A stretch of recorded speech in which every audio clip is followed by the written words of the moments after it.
السلام علیکم، میں ہوں علی سرور۔ الوداع 2024 اور خوش آمدید 2025۔ آج ہمارا یہ خصوصی پروگرام ہے، اس میں ہم بات کریں گے 2024 میں کیا کچھ ہوا، کیا پایا، کیا کھویا ہم نے، اور 2025 میں کیا امیدیں ہیں سال نو سے، اور کیا کچھ ہونا چاہیے جو 2024 میں نہیں ہوا۔ اس پر آج ہم بات کریں گے، اور میرے ساتھ موجود ہیں شائستہ شہزاد، اور آج ہم دونوں بات کریں گے اپنے مختلف معزز مہمانوں سے جن کو ہم نے شو میں مدعو بھی کیا ہے اور مختلف شعبہ زندگی سے وہ تعلق رکھتے ہوں گے، چاہے وہ پاکستان کا معیشت کا شعبہ ہو، دفاع کا شعبہ ہو، مذہبی رہنما ہو، علماء کرام ہو، پولیٹیشنز ہوں۔ ان تمام لوگوں سے ہم بات کریں گے اور ان سے جانیں گے کہ 2024 میں کون سی ایسی چیزیں رہیں جن کو وہ بھلانا چاہتے ہیں، اور جو نئے سال سے ان کی توقعات ہیں، امیدیں وابستہ ہیں، اور چاہتے ہیں کہ اگلے سال میں پاکستان کے لیے بہتری ہو، ان کے لیے بہتری ہو۔ بالکل، اور ہم بات کریں گے سیاست، معیشت، مذہبی رواداری پہ بات بھی ہوگی، اور دہشت گردی کا جو افریت ہے جس سے سامنا رہا ہے پاکستان کو مسلسل، اس پر بھی بات ہوگی، اور سیاسی استحکام کیسے آئے گا، اور سیاسی استحکام اگر آتا ہے تو پھر معاشی استحکام بھی آئے گا۔ سیاست معیشت میں کیا کچھ ہوتا رہا، اور مذاکرات کمیٹی بھی ہم دیکھتے رہے، احتجاج بھی دیکھتے رہے، دھرنے بھی ہوتے رہے 2024 میں، اور کیا 2025 بھی اسی طرح رہے گا۔ اور بہت سارے سوالات ظاہر حکومت کے حوالے سے بھی ہوں گے، حکومت نے کون سے کام کرنے تھے جو نہیں کیے ہیں، جو منشور تھا تمام سیاسی جماعتوں کا جو حکومت میں آج موجود ہیں، کیا وہ عمل پیرا ہوئے ہیں یا نہیں ہوئے۔ شائستہ، اسی پر ظاہر ہے سب کی نظریں بھی ہیں کہ 2025 میں اب ہم کیا کچھ کرنے جا رہے ہیں، کن چیزوں سے امیدیں لگا کر ہم رکھیں کہ جناب ان چیزوں پر کام ہوگا۔ کیا مہنگائی، غربت، بے روزگاری پر بھی کام ہوگا، حکومت کرے گی، اور کیا مہنگائی، غربت، بے روزگاری میں کمی آئے گی یا نہیں آئے گی۔ بالکل ٹھیک ہے علی، ان تمام چیزوں کو ہم اپنے شو میں آج ڈسکس کریں گے۔ سب سے پہلے ہم تعارف کروا دیتے ہیں، سابق سفیر ہیں جمیل احمد صاحب ہمیں جوائن کر رہے ہیں، ان کو بھی ویلکم کرتے ہیں۔ بیرسٹر علی طاہر پاکستان تحریک انصاف کو ریپرزینٹ کرتے ہیں، قانون دان ہیں، ان کو بھی ویلکم کرتے ہیں اور ان سے بھی گفتگو کریں گے۔ جمیل احمد صاحب، السلام علیکم سر۔ جی وعلیکم السلام، بہت شکریہ سر آپ کے وقت کا۔ ایک تو سال جا رہا ہے 2024 اور 25 کا آغاز ہونے جا رہا ہے۔ سب سے پہلے تو ہم آپ سے یہ جاننا چاہیں گے کہ اب جب نئی صبح کا سورج طلوع ہوگا تو آپ کیا دیکھتے ہیں عام چیزوں کو نظر میں رکھتے ہوئے جو بھی ابھی ہوا ہے اس پورے ایک سال میں، کہ پاکستان کے لیے عالمی سطح پر بیرونی جو پاکستان کے دشمن ہیں یا پھر دوست ممالک ہیں ان کے ساتھ کتنی بہتری آ سکتی ہے، رابطے کیسے استوار ہو سکتے ہیں، اور جو چیزیں خراب ہو گئی ہیں ان کو کس طرح سے ہم ری گین کر سکتے ہیں۔ آپ کو کیا لگتا ہے سر؟ جی ہاں، ظاہر ہے صبح کی نئی کرن نئی امیدوں کے ساتھ ابھرے گا یقیناً سال نو کا 2025 کا چند گھنٹے باقی رہ گئے ہیں۔ لیکن یقیناً جو ہمارے تعلقات ہیں مختلف ممالکوں سے، اور خاص طور پہ ان ممالکوں سے جہاں ہماری جن سے تلخیاں ہیں، جیسے کہ انڈیا ہو گیا، جیسے کہ ایک نہ چاہتے ہوئے بھی افغانستان کے ساتھ جو تھوڑی سی تلخی آ گئی ہے، اس کو ہم سال نو میں اور 25 میں ہم چاہیں گے کہ اس میں استوار ہو، خاص طور پہ افغانستان کے ساتھ۔ جہاں تک انڈیا کا تعلق ہے، جب تک مودی ایڈمنسٹریشن ہے اس کی امید کم ہے، لیکن کیونکہ پچھلے کافی برس سے صرف لائن آف کنٹرول تک یہ جو اسکرمیشز ہو رہی ہیں یہیں تک باقی ہیں، لیکن جو اصل ہمارا مسئلہ 370 ایبروگیشن آف دی آرٹیکل 370 کا ہے کشمیریوں کے لیے، تو اس کا ہمارا اصل مسئلہ ہے، اس میں کوئی زیادہ نظر نہیں آ رہا ہے کہ 2025 میں بھی کوئی مزید کوئی ایسا ہو سکتا ہے کہ وہ ایبروگیٹ جو کیا ہے اس کو دوبارہ ریسٹور کر دیں۔ تو یہ تو رہا انڈیا اور دوسرا افغانستان۔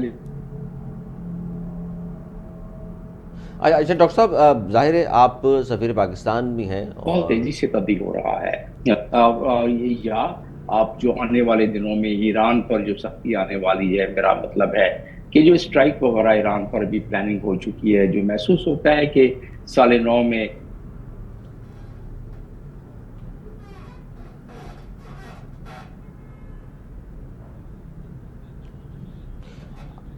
اچھا بیرسٹر علی طاہر صاحب، آپ ظاہر ایک طرف تو سیاسی جماعت سے وابستہ بھی ہیں اور دوسرے ماہر قانون، تمام چیزوں کا اگر احاطہ 25 تاریخ کے اس پر۔ ٹھیک ہے جمیل احمد صاحب، آپ سے گفتگو کرتے ہیں، شاید کنیکٹیوٹی کا کوئی پرابلم ہے۔ ہم بیرسٹر علی طاہر صاحب کو ویلکم کر لیتے ہیں۔ السلام علیکم علی طاہر۔ جی وعلیکم السلام۔ अली ताहिर साहब, 2024 में आपसे तकरीबन अली सरवर की मेरी गुफ्तगू होती रही, हर दूसरे तीसरे दिन हम बड़े ही पॉलिटिकल मामलात के हवाले से बात भी करते रहे। अब जब ये साल जा रहा है और नया साल आ रहा है, तो क्या उम्मीदें वाबस्ता है आपकी पर्सनली, या फिर हम पॉलिटिकली बात करें कि पाकिस्तान तहरीक इंसाफ के लिए क्या सोचते हैं, क्या एक्सपेक्टेशंस हैं कि किस तरह से नया साल आ रहा है और क्या क्या होने जा रहा है? आपको क्या लगता है कि क्या वाकई इस उफक पर कोई तब्दीली आ सकती है या नहीं? देखिए, पहली तब्दीली तो मुझे इस वक्त नजर आ रही है, अली सरवर साहब भी हैं और आप भी हैं, और दोनों एंकर्स जो हैं वो इस वक्त शो के अंदर मौजूद हैं। तो पहली तब्दीली तो 2025 से पहले ही आ गई है। अच्छा। मगर सर ये तब्दीली जो आप देख रहे हैं, हम तो साथ बैठ गए हैं प्रोग्राम करने के लिए, तो आपकी पार्टी भी हुकूमत के साथ बैठी हुई है, वहां से क्या उम्मीदें हैं आपको? जी जी बिल्कुल, मैं उसी तरफ आ रहा हूँ। देखिए, पाकिस्तान तहरीक इंसाफ या पीपल्स पार्टी या नून लीग या जमात इस्लामी, उस सबसे पहले हम सारे आपस में पाकिस्तानी हैं, और मैं पहला जो कमेंट करना चाहता हूँ वो एज ए पाकिस्तानी करना चाहता हूँ, और वो ये है कि I would like to see कि इस मेरे मुल्क के अंदर पॉलिटिकल स्टेबिलिटी आए। अगर वो पॉलिटिकल स्टेबिलिटी आएगी तो इट इज़ अ सिन क्वा नॉन, वो प्रिकर्सर है किसी भी किस्म की इकोनॉमिक डेवलपमेंट का, इकोनॉमिक ग्रोथ का, सोशल डेवलपमेंट का, सोशल ग्रोथ का। तो मेरे ख्याल में मैं इसको बड़े एक अच्छे लेंस से मैं देखता हूँ कि जो आपस में सियासतदान जो हैं बैठे हैं, ये एक बहुत अच्छी बात है। किसी को इसके अंदर मेरा नहीं ख्याल कि ऑब्जेक्शन होना चाहिए। वो जाहिर है हर पार्टी में हॉक्स होते हैं, डॉग्स भी हैं, हॉक्स भी हैं। हॉक्स ने जो है वो एक अपनी जाहिर है अपना एक ड्यूटी पूरी करनी है, और उन्होंने आके तनकीद बराए तनकीद करनी है, वो हो रही है। बट अगर हम उनको इग्नोर कर दें, ये जो नॉइजेस क्रिएट कर रहे हैं, लोगों को इग्नोर कर दें, तो परहैप्स हम इस मुल्क को थोड़ा सा आगे लेके चले। मेरा नहीं ख्याल कि आप या आपके और कोई फाजिल मेहमान इस बात से डिसएग्री करेंगे कि इस मुल्क के अंदर इस वक्त बहुत सारे पॉलिटिकल प्रिजनर्स हैं।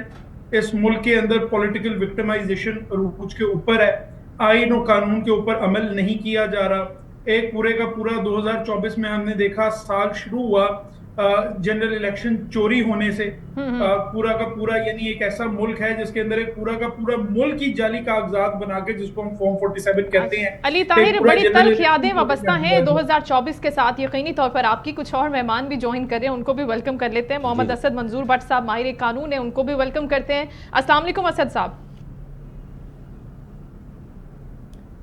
मैं अगर इजाजत दें तो जरा सिर्फ अपना कमेंट कंप्लीट कर लूं। जी प्लीज चलिए जी। देखिए, 2024 का साल शुरू हुआ, जनरल इलेक्शन चोरी हुआ, 2024 का साल एंड हुआ, एक पीसफुल प्रोटेस्टर्स के ऊपर गोलियां चलाई गई। मेरे ख्याल में इसकी अकाउंटेबिलिटी और इस हुकूमत के अंदर ट्रांसपेरेंसी, आइन के मुताबिक, कानून के मुताबिक हुकूमत हमारी चले, तमाम पाकिस्तानियों का वोट काउंट हो, ये मेरी तवक्कुआत हैं। उम्मीद है 2025 से, और इंशाअल्लाह ताला अल्लाह ताला बरकत डालेंगे, हम 2025 में देखेंगे कि पाकिस्तानियों का right to vote, right to protest, right to livelihood, तमाम चीज़ें उनको मिलेंगी। और अदलिया के हवाले से बैरिस्टर अली ताहिर साहब क्या कहेंगे? क्योंकि सवाल उठते रहे, मुख्तलिफ फैसले सामने आते रहे। ज़ाहिर अदलिया में हमें बहुत सारे इस तरह के फैसले भी हैं जिस पर बड़ी तनकीद की गई है, और अदलिया के हवाले से आप जैसे लोग हमेशा कहते हैं कि जी अदलिया आज़ाद नहीं है। तो 2025 में क्या यही सिलसिला चलता रहेगा, या आपको बहुत उम्मीदें हैं कि नहीं, अब ये जो गिले शिकवे हैं वकला के, जिनके खिलाफ फैसले आए हैं, उनके भी दूर हो जाएंगे? देखिए अली सरवर साहब, मैं तारीख का एक स्टूडेंट हूँ, कोशिश करता हूँ उसको पढ़ूं, और मैंने ये देखा कि चौथी तरमीम के साथ इस मुल्क में क्या हुआ, पांचवी तरमीम के साथ क्या हुआ, आठवीं तरमीम के साथ क्या हुआ, 14वीं तरमीम के साथ क्या हुआ, और अब आप देखिए कि 18वीं तरमीम का जो प्रोसीजर आया था उसी को रोल बैक कर दिया गया। मैं ये समझता हूँ बड़ा कैटेगोरिकली कि ये जो 26वीं तरमीम है ये स्टे पुट रह नहीं सकती, क्योंकि अगर ये 26वीं तरमीम रह गई तो पाकिस्तान की अदलिया जो है वो अपना काम कर नहीं सकेगी, और वो इंस्टीट्यूशन जो है वो कोलैप्स हो जाएगा। और अगर हमने उस इंस्टीट्यूशन को कोलैप्स से बचाना है तो मेरे ख्याल में ज्यादातर वकला जो है, असद मंजूर भट्ट भी मैं देख रहा हूँ हमारे साथ मौजूद हैं, वो ज्यादातर वकला का हमारा कंसेंसस यही है कि ये 26वीं तरमीम गैर आईनी है, and this has to go. ऐसा हो नहीं सकता कि एक जुडिशल सिस्टम के अंदर एक दूसरा पैरेलल जुडिशल सिस्टम जो है वो एग्जिस्ट करे। तो मैं तो बड़ा होपफुल हूँ, चूंकि मैंने बार बार तारीख में देखा है कि इस तरह की तरमीमें आई हैं, कई दफा डिक्टेटर्स की तरफ से आई हैं, मोस्टली कई दफा ये जो सिविलियन फेसेस होते हैं डिक्टेटर्स के, ये भी लेके आते हैं। وہ لے کے آ گئے ہیں, مگر مجھے نہیں لگتا کہ یہ اسٹک بائی کرے گی. اور میرے خیال میں دس از اچھا چلیں علی طاہر بٹ صاحب سے پوچھ لیتے ہیں. اسد منظور بٹ صاحب بھی جوائن کر چکے ہیں, تو ان سے پوچھتے ہیں کہ کیا یہ آئینی ترمیم جو منظور ہوئی ہے یہ رول بیک ہو سکتی ہے, نہیں ہو سکتی ہے, اس پر بھی بات کرتے ہیں. جمیل صاحب سے بھی رابطہ بحال ہو چکا ہے, جمیل صاحب کی طرف بھی آئیں گے. اسد صاحب پہلے آپ سے جاننا چاہیں گے کہ 26ویں آئینی ترمیم کے حوالے سے جس طرح سے علی طاہر گفتگو کر رہے ہیں کہ اب اس کو واپس ہونا ہے, کیا یہ ریورٹ ہو سکتی ہے؟ اگر یہ اتنی پرابلمیٹک ہے تو اس کے لیے جتنی ایفرٹس ہم نے دیکھی پولیٹیکلی, جتنی انگیجمنٹ ہم نے دیکھی اور جس محنت سے اس کو پاس کروایا گیا, آپ کو لگتا ہے کہ 2025 میں اتنی آسانی سے یہ واپس ہو جائے گی؟ بسم اللہ الرحمن الرحیم. سب سے پہلے آپ کا شکریہ کہ آپ نے اس اہم موضوع پہ میری رائے مانگی ہے. دیکھیے, ہم تو ڈے ون سے یہ کہہ رہے ہیں, جب 26ویں آئینی ترمیم نہیں ہو سکتی تھی تو انہوں نے کر لی, تو جس پروسیس کو اڈاپٹ کر کے انہوں نے کیا, انشاءاللہ اسی پروسیس کو دوبارہ اڈاپٹ کر کے یہ واپس بھی لیں گے, کیونکہ جن مقاصد کے لیے 26ویں آئینی ترمیم انہوں نے گورنمنٹ نے کی تھی, ان کے مقاصد پورے نہیں ہو سکے ہیں, اور at the end of the day قوم کو بھی اس سے کوئی فائدہ حاصل نہیں ہوا.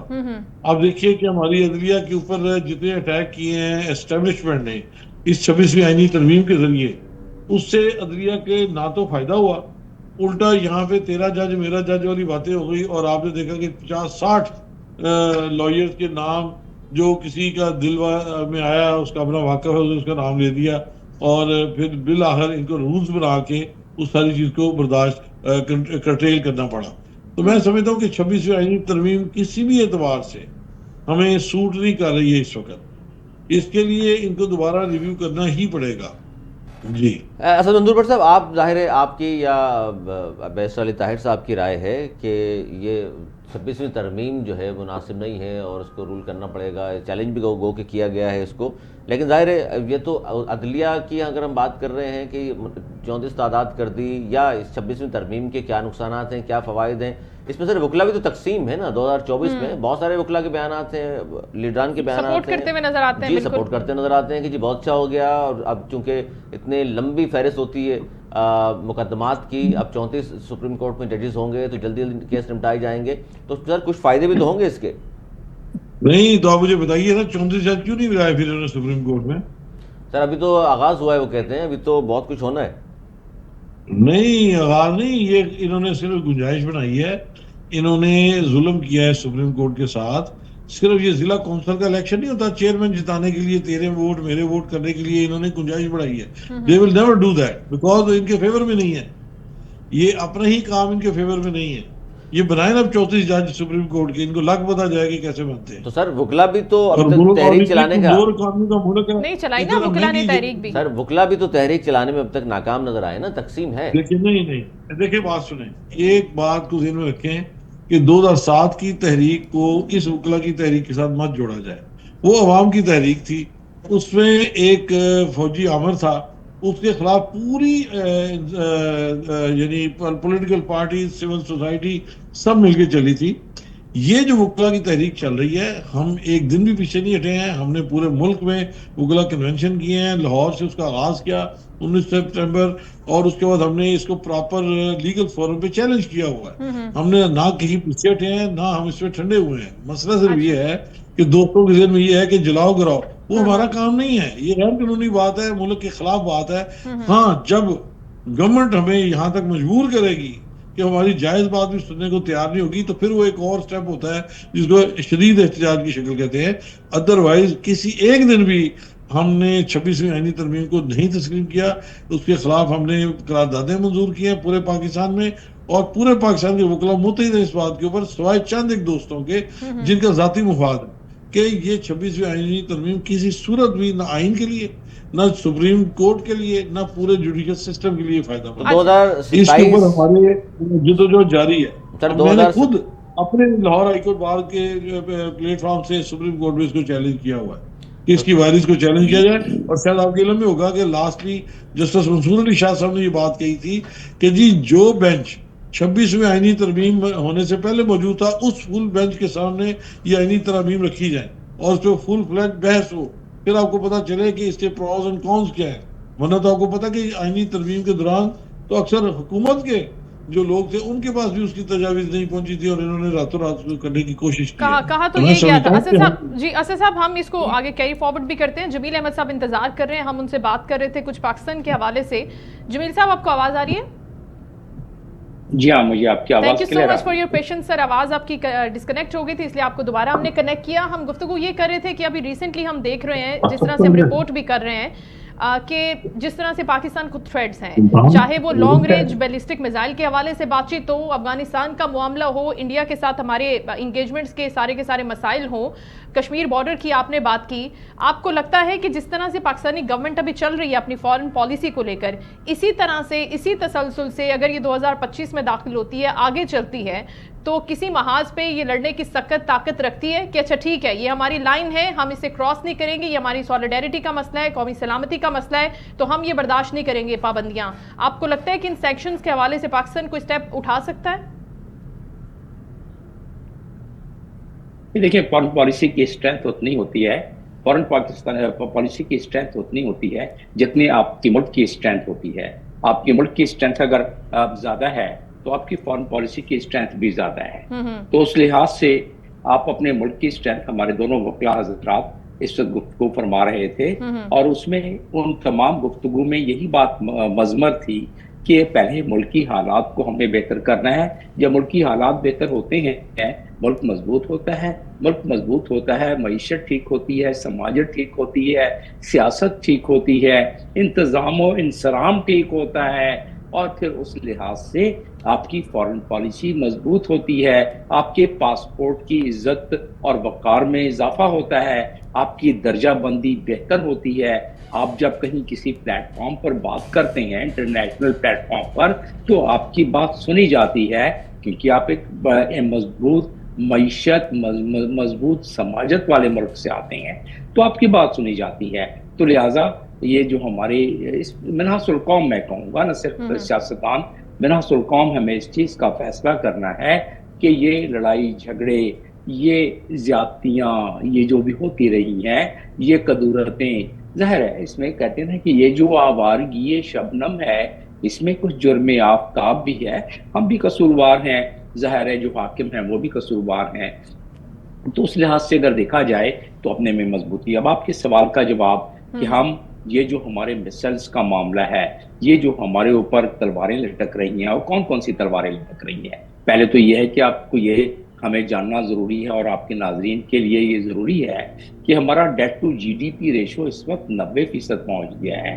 और 90% जब डेट टू, हमारे जो डेट लिमिटेशन एक्ट है 2005 का, उसके तहत हम 60% से ज़्यादा नहीं जा सकते।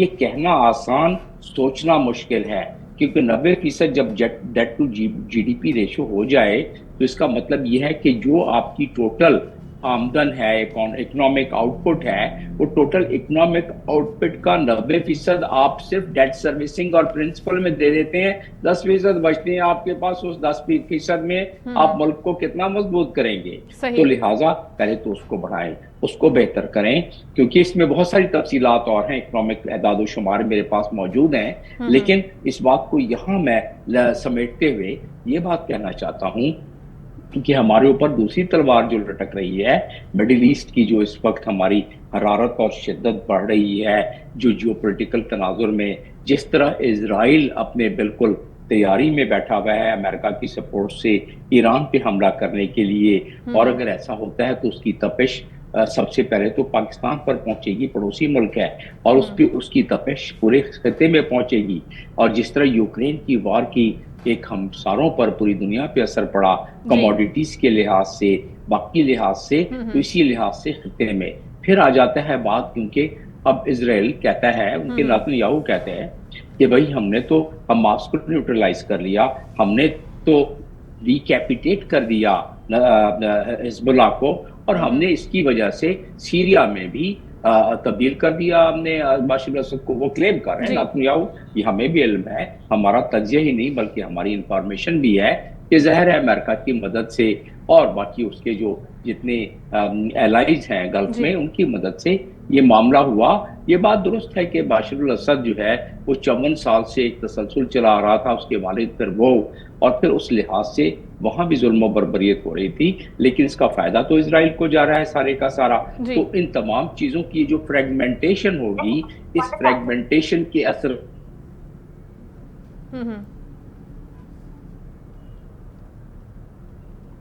ठीक।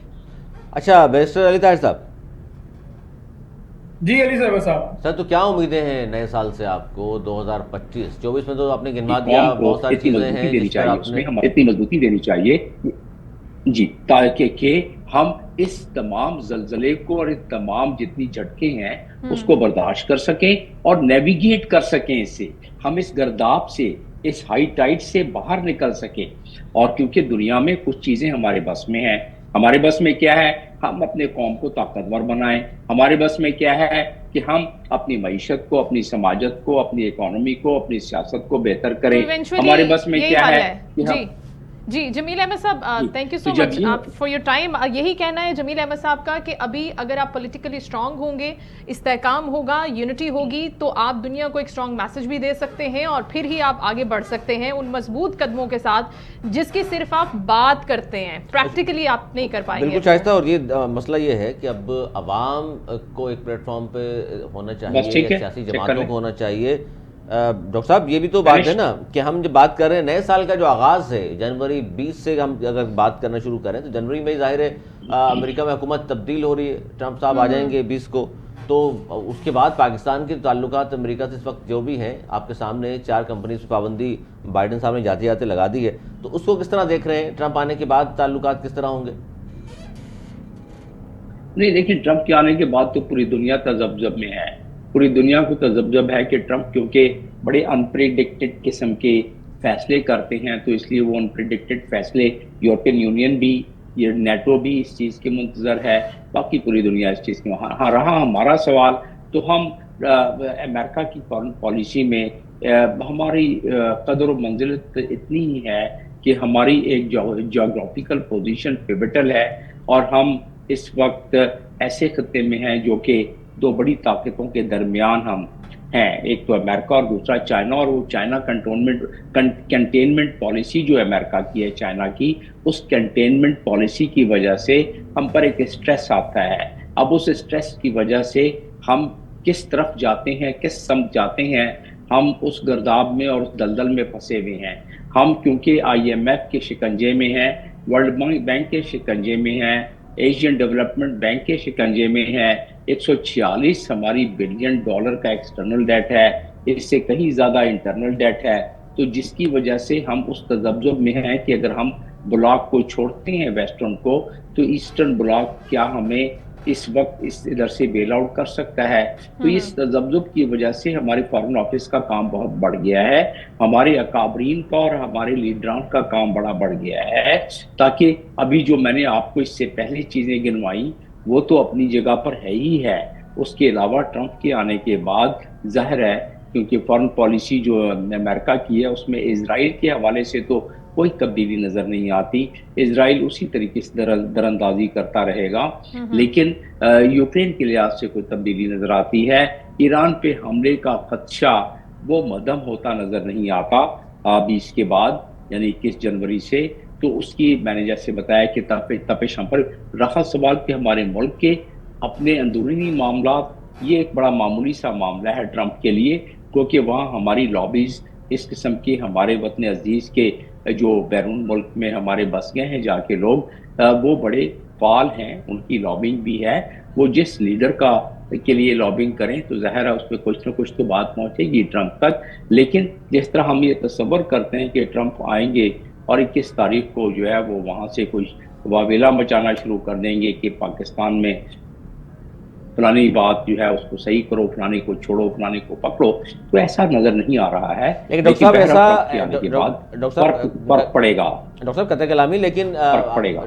ट्रंप आने के बाद ऐसा होगा या नहीं होगा, लेकिन उनके खुसूसी एलची हैं, वो तो मुसलसल ट्वीट्स किए चले जा रहे हैं और फ्री इमरान खान तो या इसके ऊपर जी बिल्कुल चाहता और वो कर रहे हैं। तो इसके ऊपर अली ताहिर साहब से बात कर लेते हैं। अली ताहिर साहब, कितना आप अच्छा समझते हैं इस चीज़ को, क्योंकि गवर्नमेंट तो उसको हमेशा क्रिटिसाइज करते हुए नजर आती है, उनके रोल को कहते हैं कि ये पेड लोग हैं, PTI इनको पैसे देती है और फिर ये वहां से बैठ कर लॉबिंग करते हैं जो कि हमारे मुल्क के लिए नुकसानदेह है। آپ کیا سمجھتے ہیں علی طاہر صاحب کہ واقعی جس طرح سے جمیل صاحب فرما رہے ہیں کہ آتے ہی چیزیں کچھ نہ کچھ حد تک تو سنبھلیں گی پاکستان تحریک انصاف کے لیے؟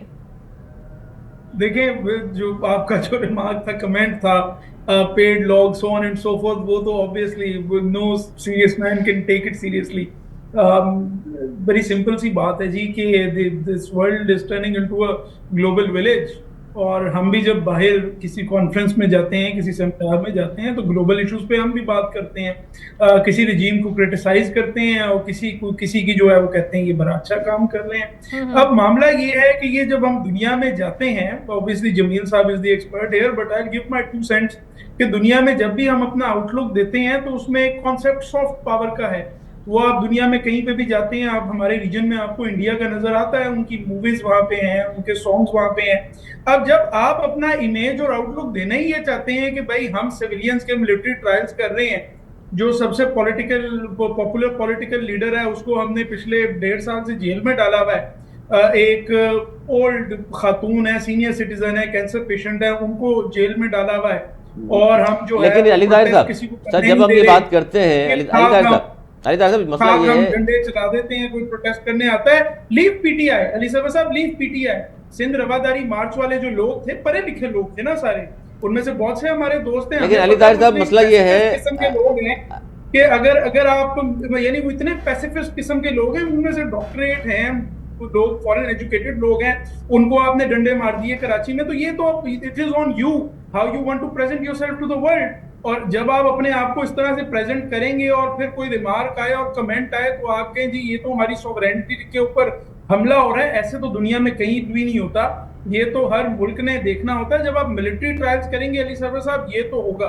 اور میں بڑی سمپل سی بات ہوں، میں اس کو اپنے ملک کی، میں پاکستانی ہوں، میں پاکستان کے لیے جیتا بھی پاکستان کے لیے ہوں، مرنے کو بھی پاکستان کے لیے تیار ہوں، میں نے جینا بھی ادھر ہے، مرنا بھی ادھر ہے، میں نے اپنا گھر بھی ادھر ہی بنایا ہے، اور میں اپنی قبر بھی ادھر ہی بناؤں گا۔ تو بڑی سمپل سی بات ہے، میری لائلٹی کوئی جج پاکستان کے بارے میں نہیں کر سکتا، لیکن جو بھی ملٹری ٹرائلز کے اوپر کہے گا کہ یہ پاکستان کے آئین کے خلاف ہیں، انٹرنیشنل لا کے خلاف ہیں، میں تو اس کی بات کی حمایت کروں۔ لیکن اس میں علی طاہر صاحب مسئلہ یہ ہے، علی طاہر صاحب مسئلہ یہ ہے کہ اب اگر 9 مئی کے حوالے سے 85 لوگوں کو سزائیں ہو گئیں ملٹری کورٹ سے سزائیں پی ٹی آئی کے دور حکومت میں بھی ہوئی ہیں، اس پہ بھی تو کوئی معافی مانگے نہ کھڑا ہو کر نہیں، وہ کہتے ہیں کہ وہ بھی غلط ہوا ہے۔ not be a defense علی صاحب، this cannot be a defense کہ اس دور میں ہوئی یا اس دور میں ہوئی، بات یہ جس بھی دور میں ہوئی غلط ہوئی۔ Military courts are not courts of law.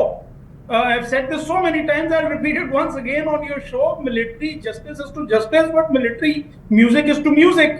تو بڑی سمپل سی بات ہے، میں تو اس کو عدالت ماننے کو تیار ہی نہیں ہوں۔ وہ ایک ایگزیکٹو کے ایک آفیسر ہیں، بے شک یونیفارم ہو، وہ ایگزیکٹو کے ایک آفیسر ہیں جو بیٹھ کے گلٹی یا نان گلٹی کے فیصلے کر رہے ہیں۔ یہ نہ ان کے مینڈیٹ میں آتا ہے، نہ ان کی اس کے اوپر ٹریننگ ہے، نہ اس کے اوپر ان کی ایجوکیشن ہے، نہ ان کا ایکسپیرینس ہے، اور یہ ٹرائل کبھی فیئر ہو ہی نہیں سکتا۔ تو اگر آپ ملٹری ٹرائلز کریں گے، دنیا میں کوئی بھی کرے گا، تو ظاہر ہے اس رجیم کے اوپر پھر کرٹیسزم تو اٹھے گا۔ پھر آپ یہ نہیں کہہ سکتے کہ او ہو یہ تو ہماری سوورینٹی کو اس سے خطرہ پڑ رہا ہے۔ بھائی جب ملٹری ٹرائلز کریں گے تو پھر یہ تو ہوگا۔ یہ بہت سارے ملکوں میں ہوا ہے، کمبوڈیا میں ہوا ہے، اس سے پہلے افریقہ کے کئی ممالک میں ہوا ہے، جہاں جہاں اس طرح کے ٹرائلز ہوئے ہیں وہاں پہ لوگوں نے انگلیاں اٹھائی ہیں۔ ایون امریکہ گواٹانامو بے جب وہ چلاتا رہا ہے، تو آپ کو پتہ ہے گواٹانامو بے کیوبا میں بنانے کی وجہ کیا تھی؟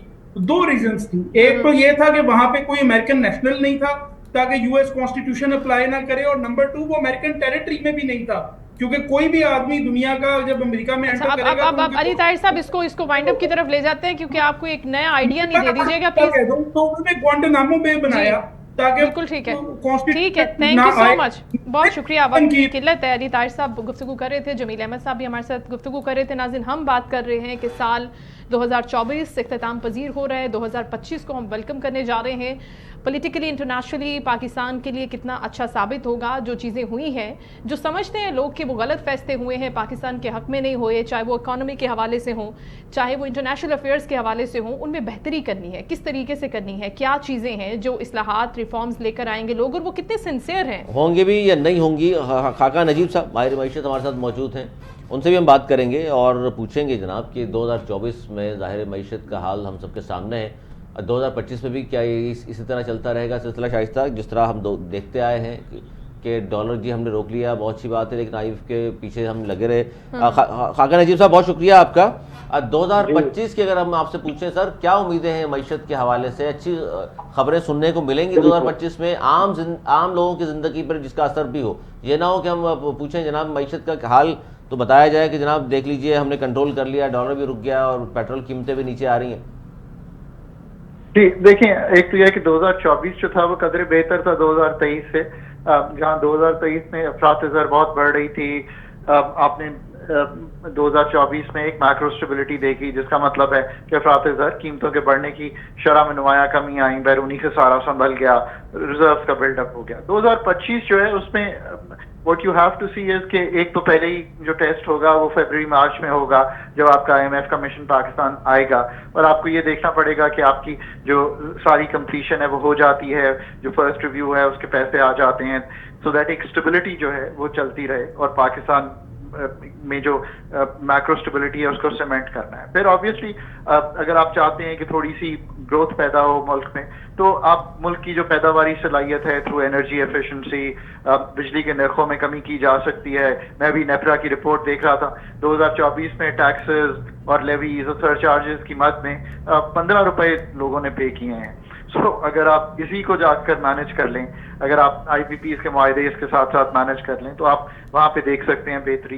ईज ऑफ डूइंग बिजनेस में बहुत काम किया जा सकता है, रेगुलेटरी गिलोटीन की जिक्र हुआ, आप बहुत अरसे से ये इनिशिएटिव चल रहा है, कई साल से पाकिस्तान रेगुलेटरी मॉडर्नाइजेशन इनिशिएटिव चल रहा है, उसको देखिए, उस तरह आप आसानी पैदा कर सकते हैं। प्राइवेटाइजेशन की तरफ बढ़ेंगे तो नई नौकरियां क्रिएट होंगी हमेशा। अगर कोई भी इदारा, आप अपना सेक्टर देखिए, अगर आप खाली पीटीवी होता तो क्या इतनी नौकरियां निकलती? क्या टेलीकॉम की अगर पीटीसी ही एक कंपनी होती तो क्या इतनी नौकरियां निकलती? तो you know we have to really move on these areas. But उसकी डाउन साइड ये है कि अगर 2024 में मैं फंडामेंटल काम जाकर देखूं तो फिर वही स्टोरी है कि पीआईए बेचने जाते हैं, नहीं बेच पाते, एक्सपेंडिचर का रिफॉर्म करने जाते हैं, उसकी बजाय टैक्सेस पे ज्यादा आपको भरोसा करना पड़ता है। So you know you really have to see कि पाकिस्तान की जो फंडामेंटल काम है ये हम जब भी करने जाते हैं तो हमें दिक्कत आती है, हम कामयाब नहीं होते। 2025 जो है वो साल है कि फंडामेंटल कामों की जो डिलीवरी है वो होनी चाहिए, क्योंकि असल रिलीफ जो है लोगों के लिए, देखिए वो तो नौकरियां क्रिएट करना है और तो कोई रिलीफ है ही नहीं है। पाकिस्तान या कोई भी मुल्क हो, वो जब तक ग्रोथ नहीं करेगा, अपॉर्चुनिटीज नहीं करेगा, नौकरियां नहीं क्रिएट करेगा, तो लोगों की जो बका है, जो लॉन्ग टर्म बका है, वो नहीं हो सकती। सॉरी टू कट यू, लेकिन अभी रिसेंटली हमने देखा कि आईटी सेक्टर की अगर हम बात करते हैं, आपने बात की कि नई नौकरियों को किस तरह से हम जनरेट कर सकते हैं, उसका तो एक ही रास्ता है ना कि यहाँ पर आप इंडस्ट्रीज लगाएं, नए बिजनेस स्टार्ट करें, स्मॉल इंडस्ट्रीज के हवाले से लोगों को कोई ना कोई रिलीफ दें, उनके लिए कोई रिफॉर्म्स लेकर आएं, कोई ऐसे पैकेजेस लेकर आएं जो अट्रैक्टिव हों। यहाँ से लोग अपने बिजनेसेस को बाहर लेकर जा रहे हैं उल्टा। अगर आईटी सेक्टर की बात करते हैं तो वो भी डाउनफॉल का शिकार होगा। अभी आपने एक फिगर दिया है, जाहिर है वो आपने अफरात-ए-ज़र के हवाले से दिया है, लेकिन what do you think about this sector, IT sector जो डिक्लाइन का शिकार हो रहा है और उसके ऊपर कोई फोकस नहीं है? आप क्या समझते हैं कि इसको कितनी जल्दी हमें हैंडल करने की जरूरत है, वरना ये भी out of the Pakistan move हो जाएगा और फिर हम क्या करेंगे? देखिए, IT is a growing sector. अभी जो उड़ान पाकिस्तान है उसमें भी उन्होंने इसका जिक्र किया है कि नए आईटी ग्रेजुएट्स की तादाद जो है वो बढ़ाना चाहते हैं। ये एक अच्छी बात है। अगर आप अपने साथ वाले मुल्क में देखें तो उसका एक बहुत बड़ा जो सक्सेस स्टोरी है वो आईआईटीज बना के, यानी कि इंडियन इंस्टीट्यूट ऑफ टेक्नोलॉजी जब बने तो वहां से आ रही थी। तो पाकिस्तान भी इस तरफ सोच रहा है, ये एक अच्छी सोच है। इसके साथ साथ एआई, ब्रॉडबैंड की फैसिलिटी एवरी नोक एंड कॉर्नर में, और आहिस्ता आहिस्ता जैसे जैसे लोगों में शऊर आए और हमें जिस तरह फायर वॉल्स लगानी पड़ती हैं, हम उस सिस्टम से निकल जाएं। ये तो इवेंचुअली तो पाकिस्तान को जाना ही है, कौम में शऊर पैदा होना चाहिए। ये एक अच्छा जरिया है, बहुत से लोग घर बैठकर पैसे कमा सकते हैं, बहुत से लोग जो हैं वो पाकिस्तान से कॉल सेंटर्स बना सकते हैं। ये एक नंबर 2 बात है। इस तरह के मेडिकल का काम हो सकता है, अकाउंट्स का काम हो सकता है, सॉफ्टवेयर डेवलपमेंट हो सकती है। अब ये सारा काम करने के लिए सलाहियत भी पैदा करनी है बच्चों में, तो आईटी के जो ग्रेजुएट्स हैं उनको बढ़ाना है।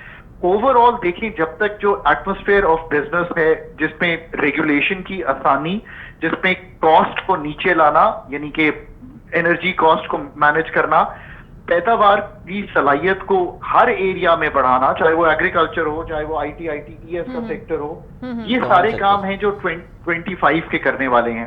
मैं बार बार कहता हूं कि पाकिस्तान में ये जो स्टेबिलिटी है, ये भी याद रखिए 2013 से लेके अब तक ये तीसरा IMF की एंगेजमेंट है जिसमें ये स्टेबिलिटी आई है। 2013 से 16 में भी यही स्टेबिलिटी थी। ओवरऑल रिजर्व $24 अरब थे जब प्रोग्राम खत्म करके निकल रहे थे। तो 2019 में प्रोग्राम किया तब भी यही हुआ। ये बात मुझे इसलिए मालूम है कि पाकिस्तान ने IMF की भी लॉन्ग टर्म एंगेजमेंट एक ही कंप्लीट की है, वो 2013-16 की थी और वो मैंने पाकिस्तान के लिए एंकर की है। So I am very very well aware कि पाकिस्तान को प्रोग्राम पहले कंप्लीट करने में भी बहुत डिफिकल्टी आती रही है। इसमें अभी आप देखिए खाकान साहब, मसला ये है कि जो आप बता रहे हैं IMF से कर्जा लेकर और दुनिया भर से अगर कर्जे लेकर कोई तरक्की कर सकता है तो बड़ी हैरतअंगेज बात होगी, लेकिन IMF की शराइत जितनी कड़ी हैं उन पर अमल करते हुए किस तरह आवाम को रिलीफ दे सकती है ये हुकूमत? दोबारा कहिएगा सर, IMF की कड़ी शराइत पर अमल करते हुए आवाम को रिलीफ तो नहीं मिल सकता ना, महंगाई में इजाफा ही होगा। देखिए, एक तो मैं हमेशा ये कहता हूं कि ये मैं बहुत देखता हूं कि दुनिया भर की अथॉरिटीज इंक्लूडिंग पाकिस्तान ये वर्ड यूज करती हैं कि ये एक IMF का प्रोग्राम है या IMF की कंडीशनैलिटीज हैं। पहली तो बात ये है कि ये ना IMF का प्रोग्राम है और ना ही ये IMF की कंडीशनैलिटीज हैं। ये बिल्कुल मतलब सिक्का बंद बात है। अब आप कहेंगे मैं क्यों कह रहा हूँ ये पाकिस्तान का प्रोग्राम है, इसको IMF की एक एक्सटेंडेड फंड फैसिलिटी जो है उसको सपोर्ट करती है। IMF के साथ निगोशिएट करना होता है आपने कि क्या रिफॉर्म प्रोग्राम आप थ्रो करना चाहते हैं और उस पे एक वो लूप होल्स या गैप फुलफिल करें और ऐड करें। आप जितनी अच्छी निगोशिएटिंग टीम बिल्ड करेंगे ऑन प्रोफेशनल इकोनॉमिस्ट जो इस प्रोग्राम को निगोशिएट करे। हमने जब 13-16 का प्रोग्राम निगोशिएट किया था, मैं हमेशा बड़ी कंफर्ट के साथ कहता हूं कि वो हमने खुद लिखा था, बनाया था और उसी को लेकर आगे फंड को कन्विंस किया था कि आपको चलना चाहिए। फंड भी कन्विंस था और हम एक निगोशिएशन करते थे। A good IMF programme is a matter of good negotiation by the home team and that's not true only for Pakistan, that's true for most of the countries in the world. So Pakistan को भी इसी नजरिए से इसी तरह की सोच रख के इस प्रोग्राम को चलाना है। दूसरी बात यह है कि IMF का प्रोग्राम आपको एक वक्त और स्पेस दे सकता है। वो वक्त और स्पेस आपके पास है, मैक्रो स्टेबिलिटी है, रिजर्व की पोजीशन कंफर्टेबल है, वो एनर्जी सेक्टर के खसारे को कीमत बढ़ा के पूरा कर सकता है। पर वो पाकिस्तान के डिस्को की मैनेजमेंट या पाकिस्तान की जो जनरेशन कैपेसिटी है उसके लॉसेस या वो ये नहीं इंश्योर कर सकता कि प्राइवेटाइजेशन सारी हो गई है या NTDC का नेटवर्क पूरे पाकिस्तान में बिजली सप्लाई करने के काबिल है या NTDC की जो मैनेजमेंट है वो हमने अपॉइंट कर दी है। देखिए, ये सारे काम आपके करने के हैं, आपका मतलब है अथॉरिटीज के करने के हैं। पाकिस्तान में अब वो वक्त है, अब वो स्पेस है कि ये काम कर सकें। मुझे खुशी है कि उड़ान पाकिस्तान में इन सब चीजों का जिक्र हुआ, हुकूमत को अदराक है कि ये सारे काम होने वाले हैं।